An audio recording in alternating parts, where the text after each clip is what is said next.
Olá, eu sou André Miceli e esse é o podcast da MIT Technology Review Brasil. Hoje, eu, Rafael Coimbra e Carlos Aros vamos falar sobre a guerra dos algoritmos ocultos que aprisionam pessoas na pobreza. A nossa conversa vai se basear no artigo da Karen Hall, sempre ela a repórter da Technology Review americana. Um grupo crescente de advogados está descobrindo, navegando e lutando contra sistemas automatizados que negam às pessoas moradias, emprego e os serviços mais elementares. Antes de começar, eu quero dizer que você pode fazer parte da comunidade MIT Technology Review Brasil assinando o nosso conteúdo em www.mittechreview.com.br/assine. E aí, você fica sabendo primeiro de tudo que rola por aqui. Quero lembrar também que esse podcast é um oferecimento do SAIS e da Salesforce. As iniciativas de score, aquelas que dão pontuações de crédito, têm sido usadas há muito tempo para avaliar a quantidade de crédito que um consumidor pode ter. Mas o escopo, nos últimos tempos, tem crescido muito porque elas estão sendo manipuladas por algoritmos. Esses algoritmos não utilizam só mais dados, mas também mais volume de informações. Tanto que avaliam cada vez mais. Você pode comprar um carro, alugar um apartamento, conseguir um emprego, enfim, avaliam tudo o que temos de direito. A influência e a abrangência tão grande significa que se a sua pontuação por algum motivo for arruinada, pode ser quase impossível recuperá-la. E aí o pior é que esses algoritmos são propriedades de empresas privadas que não divulgam como chegam às suas decisões. E as pessoas podem ser vítimas e enviadas para uma espiral descendente que às vezes termina na falta de acesso às coisas mais básicas. Esses algoritmos às vezes decidem, inclusive, quando uma criança vai para um orfanato, quais pacientes devem receber cuidados médicos e quais famílias têm acesso a crédito de moradia. E aí tem um grupo de advogados que está se organizando em torno desse problema. Em setembro, um advogado membro do corpo docente do Instituto de Pesquisa Data and Society divulgou um relatório documentando vários algoritmos e os seus formatos de operação, chamado de Poverty Logarithms. Esse documento tem o objetivo de ser um guia para os colegas de campo, dividido em áreas práticas, de práticas específicas, como o direito do consumidor, direito da família, habitação. Ele explica como lidar com as questões levantadas por esses algoritmos e outras tecnologias baseadas em dados no âmbito da lei. O objetivo é criar uma sociedade mais justa e mais simples através da tecnologia. E aí eu vou começar o nosso papo perguntando para o meu amigo Rafael Coimbra como os algoritmos têm manipulado a sua vida recentemente, Rafa. O que eu mais recebo de algoritmo hoje é recomendação de propaganda, né? Isso é uma coisa que está me consumindo e eu estou o tempo inteiro ali. Outro dia eu brinquei e disse que eu engordei aí uns 5 gigabytes aceitando cookie o tempo inteiro nos sites. Não, haja cookie. E por trás desses cookies está ali empresas nos monitorando, mas também governos, empresas. Toda vez que a gente está ali consumindo alguma coisa ou se vendo, se fazendo cidadão digital, essas informações estão o tempo inteiro circulando. Então, o que a gente está falando aqui pode ser mais voltado para crédito, né? No Brasil, a gente tem a ideia do crédito positivo, mas quando vai para o bem, legal. Muitas vezes, quando dá um problema e a pessoa é má avaliada, aí a coisa complica desesperadamente. E eu tenho medo, né? Porque quanto mais interfaces a gente está criando no mundo digital, menos contato a gente às vezes tem com o humano. Ok, isso agiliza, isso facilita, mas às vezes para resolver um problema, a pessoa que é mal avaliada, ela não consegue às vezes tirar essa má avaliação, porque ela está lidando com um aplicativo, com um site, ela não consegue explicar, se justificar, né? Ninguém é perfeito, às vezes as pessoas erram. Uma nota baixa em qualquer situação dessa pode acabar com o emprego de uma pessoa, ou pode impedir que essa pessoa, que um dia, por exemplo, deixou de pagar uma conta ou até esqueceu de pagar uma conta, que ela eventualmente consiga se justificar, corrigir seu erro e virar cidadão comum para conseguir tudo de novo. Me preocupa muito essa digitalização sem uma interface em que a gente possa, muitas vezes, explicar notas baixas. A gente entra aí na subjetividade, não é, da máquina. A gente já falou sobre como os algoritmos promovem ou reproduzem, replicam alguns vieses, né? E a gente falou como isso tem chamado cada vez mais atenção. E esse é mais um desses casos. Dessa vez não se manifesta por uma leitura genérica, né? A gente falou sobre reconhecimento facial, por exemplo, há algumas semanas atrás. E aqui a gente está falando sobre uma leitura do indivíduo. A capacidade que se tem hoje de entender quem é você e caminhar, né, perseguindo as pegadas que você deixa ao longo do seu dia, ao longo da tua rotina, e que tudo isso pode ser medido. E aí está aí a chave da necessidade de compreensão do que é um dado. Né? Cada vez mais isso se torna imperativo, porque enquanto a gente tem uma leitura super positiva da análise de dados para oferecer uma melhor experiência para as pessoas, para os consumidores, para os indivíduos que estão conectados, que estão consumindo. O Rafa brincou aí com os anúncios que aparecem, né, Rafa? E talvez de alguma maneira com uma margem bem grande de erro, é preciso dizer, mas também com uma taxa importante de acerto. Esses anúncios servem para facilitar a jornada até o consumo. Existe também um outro lado que precisa ser percebido, que é o momento em que esses mesmos dados promovem uma leitura e direcionam, colocam você numa determinada gaveta, em um grande arquivo, e pronto, você está fichado, você ganhou um carimbo, e você é isso, e agora a máquina entende que você é assim e vai passar a replicar aquilo.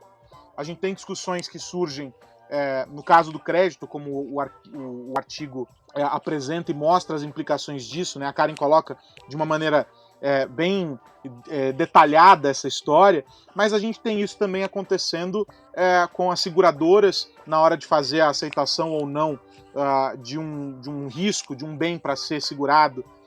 E nessa avaliação entram fatores que a gente desconhece, mas que estão baseados em dados, em informações que nós, né, geramos o tempo todo. A gente está falando sobre os planos de saúde, que começam a fazer também esse mesmo processo e vem desenvolvendo cada vez mais metodologias baseadas em análise de dados para identificar se uma pessoa gera um risco acima do aceitável para aquela carteira de beneficiários. Ou seja, a chave para a transformação, para que as pessoas tomem conhecimento sobre essa guerra que está se avizinhando, na verdade não é que ela está se avizinhando, ela já chegou, a gente já vive essa guerra. É que a gente não consegue compreender a dimensão total dela. É o entendimento sobre que informações nós geramos o tempo todo, que informações nós estamos dispostos a compartilhar o tempo todo. E aí, em última instância, que informações nós estamos dispostos a ceder para que sejam utilizadas como armas apontadas para nós mesmos. Esse é o grande aspecto. Nós, enquanto sociedade, não temos a dimensão total dessas informações, essas pegadas. A gente só vai lá, como você colocou, né, Rafa, e clica no aceitar para mais um tipo de cookie, ou vários tipos de cookie, que vão ficar rastreando as nossas pegadas na internet. A grande questão, Aros, é que nós estamos nos tornando cidadãos digitais. Hoje, se você não está inserido eletronicamente, seja numa relação com empresas privadas, por exemplo, um banco, ou num cadastro governamental, a gente teve um exemplo concreto na pandemia, quando teve ali o auxílio emergencial, muitas pessoas que não tinham qualquer registro cadastrada no governo, elas eram pessoas invisíveis. Essas pessoas que não estão inseridas, não têm qualquer vínculo com alguma instituição, elas são párias da sociedade, são pessoas invisíveis, e isso é um problemão. Ao mesmo tempo, quando a gente se insere, né, a gente começa a ganhar essa identidade digital, e quanto mais digitalizado você for, mais você vai estar exposto, tem desde essas análises que são mais concretas, né? Se você deixa de pagar uma conta, você, por exemplo, se torna um mal pagador, tem uma pontuação ali, uma coisa muito objetiva. Por outro lado, eu estou chamando aqui a atenção para essas notas de aplicativos, né? Nós nos acostumamos, isso é uma maravilha para o consumidor hoje, você dá nota para tudo, mas você também está começando a ser avaliado em tudo. É a famosa, né, faca de 2 gumes, né? Isso. E aí a gente fica uma coisa meio paranoica, né? A gente está o tempo inteiro tendo que ser um cidadão exemplar, perfeito, não pode dar mole. Já falamos também, né, se a gente for ampliar ainda mais a discussão, a questão do cancelamento. Então você tem que tomar cuidado com o que você fala, com o que você faz, como você compra, por onde você anda. É um estado de hipervigilância. E isso tende a aumentar. Quanto mais informações digitais, quanto mais reconhecimento facial, quando tiver tudo integrado, essas informações, aí você tocou num ponto importante, Aros, o que eu acho fundamental ter é transparência e autonomia para que nós gerenciemos nossos dados. Porque do jeito que está, mesmo com a LGPD, né, a nossa Lei Geral de Proteção de Dados, ainda tem muita coisa sendo feita à revelia, tem muitas informações circulando sem que a gente saiba exatamente por que estão concedendo tal ou outro benefício ou não. E esse mundo invisível de análise que a gente tem que trazer à tona para que nós passamos a lidar melhor com essa questão e exigir, né, de governos e empresas um tratamento mais justo, vamos dizer assim. Vocês estão falando, eu estou aqui me lembrando do Nosedive, aquele episódio de Black Mirror que apresenta ali um futuro distópico com a paranoia da avaliação. E eles trazem uma visão muito negativa do que isso pode representar para algumas pessoas. Se a gente imaginar o impacto que isso pode trazer na relação governo-cidadão, esse jogo fica ainda mais complexo, mais difícil de resolver. Agora eu quero fazer uma pergunta para vocês dois. Quero ouvir o Aros e depois vou fazer a mesma pergunta para você, Rafa. Uma justificativa para a utilização desses algoritmos, e aí vou pegar o sistema financeiro como exemplo, mas sem dúvida nenhuma esse é um exemplo aplicável em todos os outros segmentos que são cada vez mais manipulados e gerenciados por algoritmos. Uma justificativa pela qual a gente tem menos pessoas trabalhando nas empresas é poder dar escala. E aí, ao dar escala, eu diminuo o meu custo de operação e quando eu diminuo o meu custo de operação, eu tenho um negócio mais inclusivo potencialmente. Essa é a justificativa, por exemplo, para a utilização de blockchain no registro dos contratos, na automação e criação de contratos inteligentes, a gente tirar um pedaço da burocracia. Se por um lado a gente cria, ao colocar um agente avaliador humano mediando essa relação entre a empresa e os seus clientes, a gente coloca a possibilidade dessa mediação levar em consideração aspectos subjetivos, como, por exemplo, o fato de alguém ter esquecido de pagar uma conta, de abrir exceções, porque pode ter sido um momento complexo, porque pode ter um contexto familiar que de alguma maneira justificasse um erro, enfim. Ali existe uma questão de subjetividade que acaba quando a gente coloca um algoritmo. Então, se eu boto uma pessoa, eu tenho a possibilidade de levar em consideração uma série de elementos que eu não tenho com um algoritmo, em compensação, deixo a minha operação mais cara. Se eu tiro as pessoas e deixo os algoritmos fazendo esse julgamento, eu tenho uma operação mais barata, o que em tese, como eu falei, permite que outras pessoas entrem nesse jogo.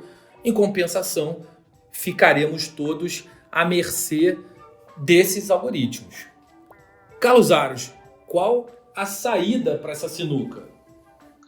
Olha, o dia que eu tiver a resposta para isso, eu vou me tornar o indivíduo mais poderoso do mundo.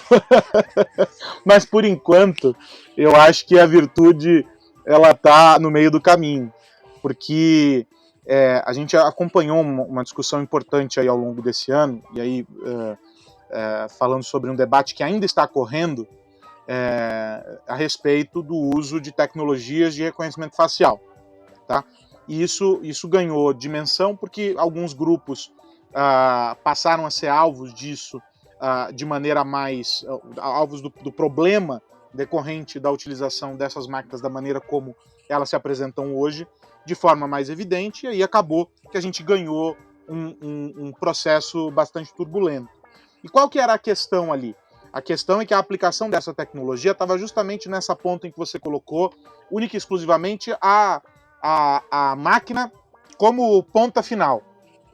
Eu acho que isso não pode acontecer, porque há algumas situações, há alguns cenários que eles dependem de uma visão que não pode ser tão pragmática quanto a do algoritmo. A subjetividade ela faz parte da nossa vida em vários aspectos, inclusive aquele momento em que se revê uma posição. A máquina dificilmente vai rever uma posição se ela não tiver programada para isso. Daí que a importância de ter essa revisão por alguém, ou por vários alguéns que sejam capazes de dimensionar que o mundo ele é muito mais cheio de nuances, muito mais nuances do que nós somos capazes de colocar em linhas de programação de um software. Então, eu vejo que esse caminho que você coloca da substituição única e exclusivamente para fins de reduzir o custo, aumentar a capacidade operacional e etc, ele é um caminho que, em última instância, vai servir para reforçar todas essas teses que a gente vem colocando aqui ao longo desse nosso papo e que mostram que há um problema efetivo do ponto de vista de sociedade, né? Aquele que já vivia uma condição ruim terá uma condição igual ou ainda pior. E aquele que vive já uma condição favorável vai ver a sua situação melhorar ou, no mínimo, se manter igual. Então, para não reforçar esses estereótipos e esses estados de coisa, a gente precisa entender que o mundo balança feito as ondas do mar. Uma hora você está numa situação, outra hora você está numa outra situação, e é preciso contemplar esse estado de coisas. Os dados são capazes de mostrar que essa situação mudou, não é? Afinal de contas, se a gente consegue mostrar que alguém era mal pagador em um determinado período, quando aquilo muda, em um novo momento, essa pessoa passa a ser vista sob uma outra perspectiva. Então, eu não vejo como a substituição única e exclusiva dessa frente humana, vamos colocar assim, por máquinas, como a saída. É óbvio que não é sustentável, mas a gente também, em algumas situações, não pode admitir que a máquina é a solução para tudo, porque senão a gente vai começar a terceirizar funções que nasceram para ser executadas por pessoas. E aí é quando a gente começa a ver tudo aquilo que a ficção científica coloca, quando as máquinas assumem o poder, a gente vai começar a assistir de uma maneira muito, muito drástica. É isso, Rafa. Os homens vão nos ajudar a continuar entendendo que existem zonas cinzas nesse mundo que supostamente é binário de tomada de decisão? O que me preocupa é que, num primeiro momento, nós estamos ensinando as máquinas a decidirem o que é certo ou errado. Estou fazendo aspas aqui enquanto eu estou falando desse certo e errado. Então tem primeiro uma camada de o que é certo e errado, né? E a gente começa a criar padrões sociais muito rigorosos para uma gama muito ampla de pessoas que são diferentes. Então a diferença ela não é contemplada no momento em que você programa ali o que é certo ou errado. E, de novo, é preto ou branco, não tem ali uma camada cinza de subjetividade, de variações que eu acho que todo ser humano tem. O problema é que isso vai avançar para um momento em que as máquinas vão ter cada vez mais autonomia para decidir o que é certo e errado.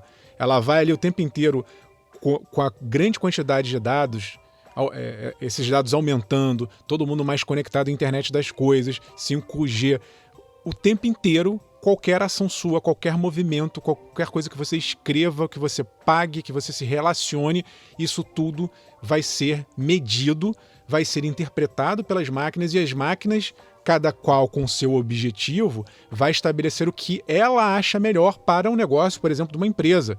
Mas será que é melhor para você? E aí é isso.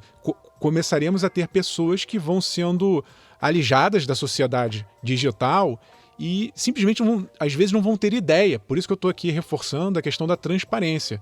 Quem está criando essas regras, com base em quê? Por que eu fui julgado dessa ou da outra forma? Mas também me preocupa esse feedback imediato. Tudo que a gente faz hoje tem uma nota. Você é quase que obrigado a dar uma nota para tudo que você faz. É eficiente? É maravilhoso. Melhora muita coisa. Eu gosto de receber feedback, eu gosto de dar feedback para as pessoas. Mas eu me sinto um pouco julgado e julgador, sabe? É uma responsabilidade muito grande e às vezes não sei se a minha decisão é igual à decisão de todo mundo. Eu gostaria mais de entender essa coletividade, porque isso está sendo construído por nós. Parece filosófico e de certa forma mas o fato é, essas grandes empresas, e aí óbvio, estou falando das big techs que a gente conhece mais, mas outras também que estão surgindo, elas têm um poder muito grande de moldar as nossas vidas. São elas que estão dizendo como você deve se comportar. Isso para mim é uma coisa extremamente assustadora, mas como é invisível, como a gente vai se adaptando e vai, ok, tem ganho de um lado, a gente não pensa também nessa perda do outro. Então eu acho que deveria haver uma discussão da sociedade. Sei que é difícil, ninguém tem tempo, ninguém para às vezes para refletir, mas em algum momento a gente vai ter que dar um chega para lá em todo mundo e falar assim, olha, peraí, sociedade somos nós cidadãos queremos ser vistos, julgados e julgar da maneira como nós achamos interessante e não como vocês acham que tem que ser. E aí só um complemento, André, se você permite, existe uma questão importante nisso que o Rafa tá colocando, que passa batido pela maior parte das pessoas, mas que na medida em que o coletivo, ou seja, a sociedade, se omite, e a gente vai incluir a sociedade aí, nesse pacote de sociedade, inclusive as pequenas empresas que estão promovendo, né, os empreendedores, os inovadores, que estão promovendo essas revoluções que juntas, né, em conjunto, se tornam a grande transformação que a gente vive na sociedade, mas que talvez de alguma maneira individualmente não são percebidas, porque sim, as big techs fazem muito mais barulho e direcionam a atenção e o esforço para onde elas querem olhar. Todos esses agentes, eles podem e têm o papel de transformar essa discussão que nós estamos tendo aqui em políticas públicas efetivas. Porque no âmbito da sociedade, a gente só evolui quando, usando dos instrumentos legais que se tem, não é? E do papel que a sociedade tem como agente transformador, a gente incluir essa nova visão de mundo naquilo que rege o nosso ambiente legal. A gente discutiu ao longo dos últimos anos proteção de dados, discutimos de maneira bastante extensa na Europa, discutimos de maneira bastante extensa, e agora, na minha visão, de maneira muito assodada, a Lei Geral de Proteção de Dados aqui no Brasil, e convertemos tudo isso, estamos convertendo, porque está em processo ainda, em políticas públicas, em regulamentações, em parâmetros que vão ter de ser perseguidos, não é, seguidos pelas empresas, para que se respeite a proteção de dados. Por que é que a gente não leva essa discussão que a gente está tendo aqui e faz com que essa guerra se transforme em um debate propositivo que converta de alguma maneira o ambiente regulatório em algo mais atual, olhando para esse novo cenário? Porque o que vai acontecer é, usando das brechas e desse movimento que já acontece, e a gente descreveu aqui, está descrito no artigo, a recomendação forte para que quem está nos ouvindo leia o artigo, usando de tudo isso que está acontecendo, e o que a gente tem hoje como política pública, como formação das pessoas e informação das pessoas para um entendimento melhor do que é essa vida digital e as brechas legais, já é possível prejudicar muito as pessoas diante desses métodos, desses processos. Ou seja, se não houver um entendimento de que isso que nós estamos discutindo aqui tem que ser discutido enquanto sociedade, mas enquanto sociedade democraticamente, com leis, com a construção de novos parâmetros para um novo mundo, a gente vai continuar vivendo sob o entendimento de que aquilo que as Big Techs entendem como bom para nós é bom, e a gente aceita. E aí não funciona. É mais ou menos esse o debate, com vários vieses aí no meio do caminho, que está sendo travado nos Estados Unidos com os questionamentos que a Federal Trade Commission está fazendo agora ao Google, ao Facebook. Estão dizendo, amigos, e aí? Vocês chegaram até aqui, grandes do jeito que são. Para onde nós vamos? Eu não sei se passa pelo desmembramento das empresas, não acho que seja a solução, mas é preciso construir uma estrutura que garanta um outro lado para o cidadão e para que outras empresas consigam colocar a sua visão também no mercado, de modo que você não tenha só uma única força impondo a vontade dela. É essencialmente disso que se trata. O sistema financeiro se traduz o quê? Em algumas grandes empresas que fazem força de um lado. Mas tem as fintechs, mas tem não sei o quê. É pouco. E se a gente for olhando para outros segmentos, é igual. Então, há um desequilíbrio de força, né? A gente pode citar várias frases de Star Wars aqui para falar sobre a força, mas eu vou me conter. E aí, há um desequilíbrio na força. E a gente precisa encontrar esse ponto de equilíbrio que passa por um debate que não é filosófico. Eu acho que o Rafa diz que parece filosófico. Eu acho que não. Ele é muito prático. E as pessoas precisam agir. A verdade é que os nossos atuais sistemas de avaliação, eles sofrem não apenas com um viés de séculos de preconceito, mas também de tecnologias que não são tão capazes de fazer análises preditivas de maneira isenta como se costumava afirmar. A gente tem, nesse momento de explosão de dados, uma excelente oportunidade para usar a inteligência artificial, criar algoritmos que pelo menos tenham a preocupação de mudar um pouco esse bias, esse viés que temos carregado até aqui. É uma oportunidade tremenda de resolver, de consertar problemas substanciais no nosso sistema atual. Amigos, antes de virar a chave, eu quero lembrar que esse podcast é um oferecimento do SaaS e da Salesforce. Carlos Aros, você que já estava com a palavra, por favor, no que temos que ficar de olho nessa semana. Eu achei divertido o movimento da Uber na semana que passou, né? Dá pra gente dizer assim, tá eliminando o peso para continuar voando. A Uber foi assim, deu a louca no gerente, né? Começou a vender a divisão de patinete, aquela empresa chamada Jump, vendeu a empresa que estava fazendo o desenvolvimento, a unidade, né, deles de desenvolvimento de veículos autônomos, que até poucos meses atrás era a grande aposta para o futuro, em entrevistas que os executivos da Uber deram quando falavam sobre a empresa, e aquela que era a mais futurista de todas, de algum modo, que era a de táxi aéreo lá, que prometia em breve colocar os carros voadores no mercado e tal. Então a Uber foi esvaziando o compartimento de cargas para continuar a viagem. Eles vão focar os esforços da empresa no transporte de passageiros e nos serviços de entrega, apostando aí nessa logística. Eles sempre se identificaram aí como uma empresa que tem a tecnologia servindo a mobilidade para melhorar a condição das grandes cidades, das pessoas que vivem nas grandes cidades, mas a Uber tinha problemas profundos dentro de casa, questões de gestão, um ambiente muito complicado, que levou inclusive à saída de figuras importantes da direção da empresa, dramas pessoais, enfim, uma história muito complicada. Mas a grande movimentação da empresa, que acumulou aí prejuízos de mais de 14 bilhões de dólares desde que entrou na bolsa, então é um buraco fundo. Toda essa movimentação serve para fazer com que a Uber consiga se tornar mais atraente e consiga trazer resultados positivos. O foco é o transporte de passageiros. Outros concorrentes estão fazendo mais e melhor do que a Uber consegue fazer hoje.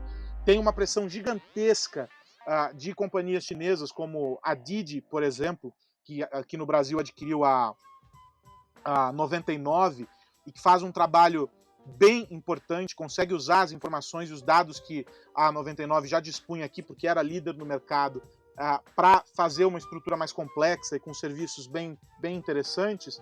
Então, pressionada, com problemas internos e com uma série de desafios, a Uber foi vendendo empresas nessa semana agora que passou, e a promessa da nova gestão é conseguir fazer com que a mobilidade se torne o ponto de inversão aí para a empresa, para conseguir se recuperar. Ela volta às suas origens com o transporte de pessoas e com um serviço que funciona bem, obrigado, do ponto de vista financeiro, que é o serviço de entrega. Então, uma Uber mais leve. Eles esvaziaram o carro, André. Agora eles querem andar mais rápido. Ao contrário dos gigabytes do computador do Rafa, que foram engordados com os cookies, o Dara Khosrov Shah, sei lá exatamente, perdoem o meu iraniano, mas Dara Khosrov Shah é o CEO, né, que assumiu no lugar do Travis Kalanick e que tem mudado muita coisa. Ele já está na empresa há bastante tempo, há 3 anos. Ele foi um dos poucos que sobrou aí nessa história da saída do Kalanick, né? Mas ele agrada os acionistas, apesar de não trazer lucro nenhum para a empresa. É curioso. Inclusive, uma vez a gente estava aqui especulando sobre as razões pelas quais o mercado entendia de maneira tão bem os prejuízos da Uber, e uma das alternativas levantadas é que se a empresa der lucro, o mercado passa a precificar, claro que não é uma análise tão simplista assim, mas a lógica é, se a empresa der lucro, o mercado passa a precificar o resultado operacional de fato. Como ela ainda tem o argumento de dar prejuízo, o mercado precifica o potencial de geração de receita e de geração de lucro, de caixa no futuro.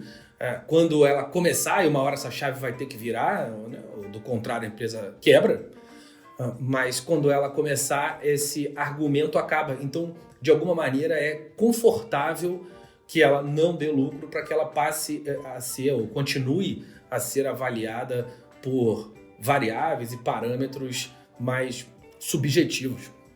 Rafa Coimbra, meu amigo, no que ficaremos de olho nessa semana? Vou pegar carona aí no Uber de vocês, não sei se o terrestre ou o voador, para falar... O voador não está mais com a Uber, é melhor ser o terrestre mesmo. Para falar de uma outra empresa, André e Aros, que tem essa mesma questão por trás.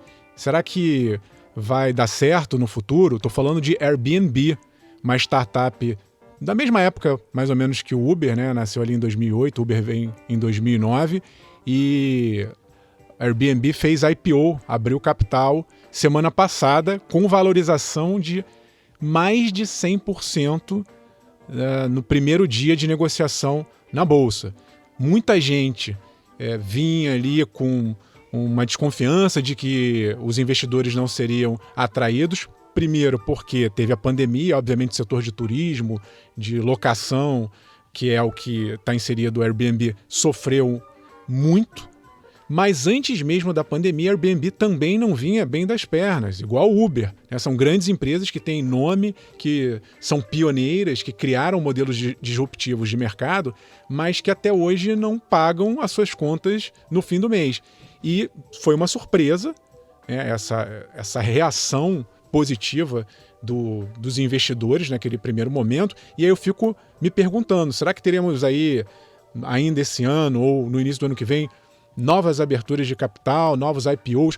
Os investidores parecem que estão ali sedentos para embarcar em alguma coisa que dê um retorno um pouco mais positivo do que a gente vê hoje em outros investimentos. Tem uma liquidez no mundo, as taxas de juros globais estão muito baixas, então está todo mundo ali querendo ganhar um dinheirinho, ainda que seja num longo prazo, seja lá que longo prazo for esse. Porque como vocês falaram no caso do Uber e da Airbnb, a gente pode citar outros gigantes, muitas vezes não dá dinheiro quanto as pessoas acham que dá. Então estou na expectativa aí para ver se teremos uma nova bolha como a gente viveu aí na virada do século, né, a bolha da internet, dos sites. Será que a gente vai ter em algum momento uma bolha dessas startups? Vou ficar de olho nisso nos próximos dias.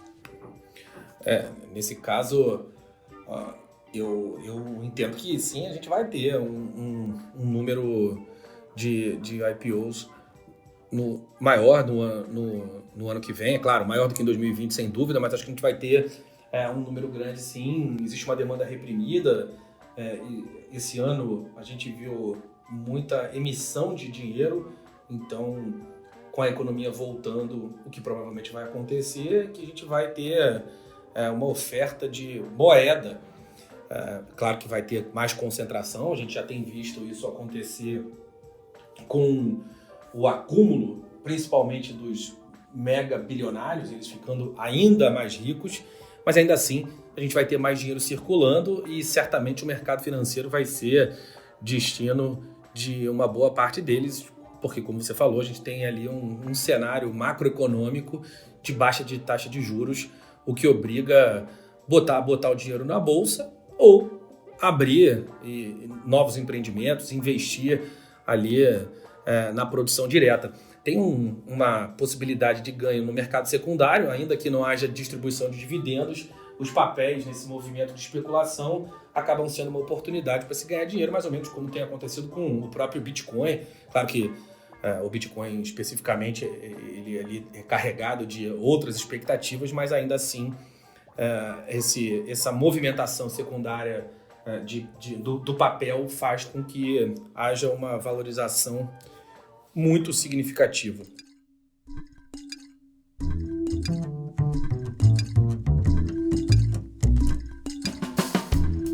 É isso, hora de desligar.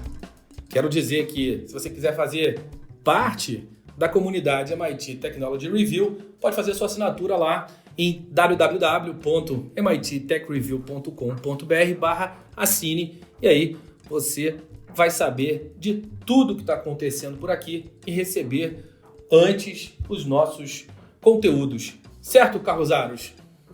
Certíssimo, eu vou dizer que tá bonita a revista, hein? Quem não colocou as mãos em uma edição da Technology Review Brasil, na primeira edição, está perdendo tempo. Então é só assinar para garantir o exemplar. E dá para assinar também os nossos canais nas redes sociais, é só seguir o @MIT Tech Review BR. E como a gente gosta de saber o que você pensa, o que você quer ouvir aqui no podcast, é só mandar e-mail para redação@mittechreview.com.br. Lembrando que temos também uma newsletter nova. Esse comentário que eu fiz aqui da Airbnb tá lá. A gente está o tempo inteiro monitorando o que está acontecendo, olhando as tendências e fazendo análise sobre esses pontos. Então, se você quiser começar a semana, tá bem antenado ao longo dos seus dias aí de trabalho, de forma ágil, certeira, a gente está analisando esses movimentos todos. Não se esqueça de se inscrever nas nossas newsletters no nosso site. É isso, meus amigos.